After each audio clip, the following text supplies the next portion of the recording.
liberty claim? Usually the answer to that's no. In your case, you answered yes, and you listed 1, 2, 3, 4, 5 different cases over a period of years, actually, in which you have litigated against individuals or churches' religious liberty claims. So let's just talk about a few of those, if we could. Let's start with some of your work during COVID. Case you list here, Capitol Hill Baptist Church versus Bowser. Do you remember that case? Yes, Senator. You remember working on that case? Yes, Senator. This was a case involving the district's lockdown policies that shut down churches in the district. Is that correct?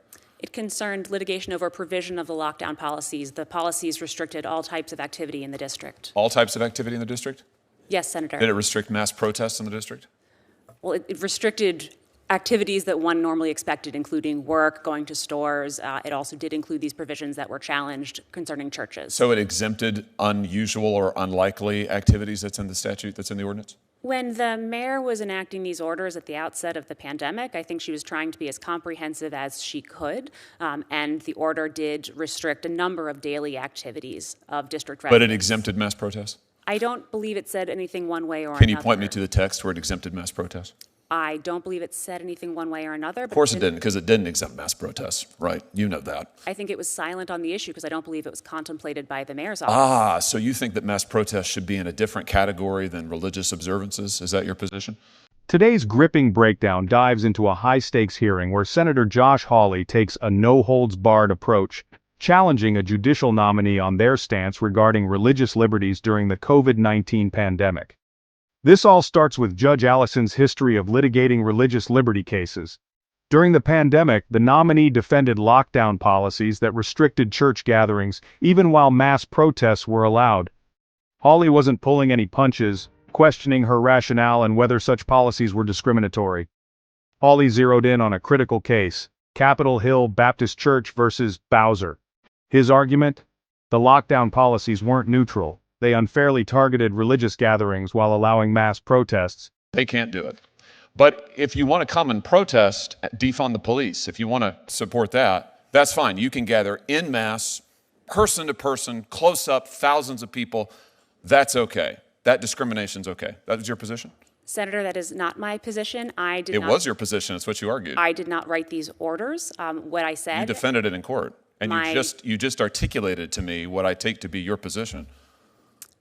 What I was doing in the Capitol Hill Baptist Church was defending the mayor, my client, against a constitutional challenge to one aspect of the COVID-19 restrictions.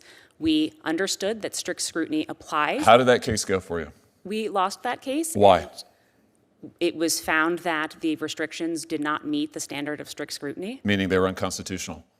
Meaning that they did not survive strict scrutiny. And it's a matter of public record that the District of Columbia did not appeal that decision. Why? Why were they struck down? Excuse me, Senator?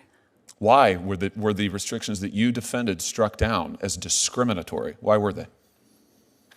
Because they did not satisfy. Why didn't they?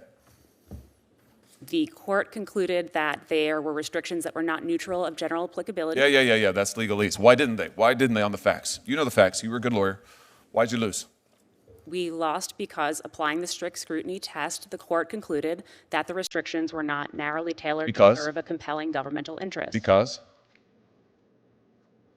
Judge Allicon struggled to defend her position, leading to some heated back and forth. Leaning in. This is where Hawley really pressed. Why were religious services treated differently?